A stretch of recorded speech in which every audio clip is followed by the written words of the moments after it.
आपण प्रत्येक वेळेस गणपती बाप्पानंतर मोरयाच का म्हणतो? ही फक्त एक घोषणा आहे की भक्तीची आठवण?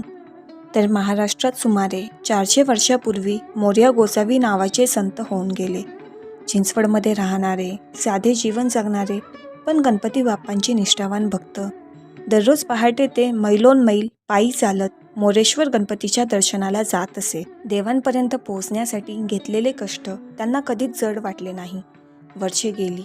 वय वाढल्यानंतर मोरया गोसावी यांनी ठरवले की मला आता या देहातून मुक्त व्हायचे आहे आणि थेट बाप्पाच्या चरणी विलीन व्हायचं आहे. शेवटी त्यांनी इंद्रायणी नदीच्या काठी उभं राहून बाप्पाची मनोभावे प्रार्थना केली. बाप्पा, माझी श्रद्धा खरी असेल तर मला तुमच्यात विलीन होऊ द्या. इतिहास इथेच थांबतो आणि श्रद्धा सुरू होते. भक्तांच्या समजुतीनुसार त्या क्षणी गणपती बाप्पांनी मोरयाला मोक्ष दिला.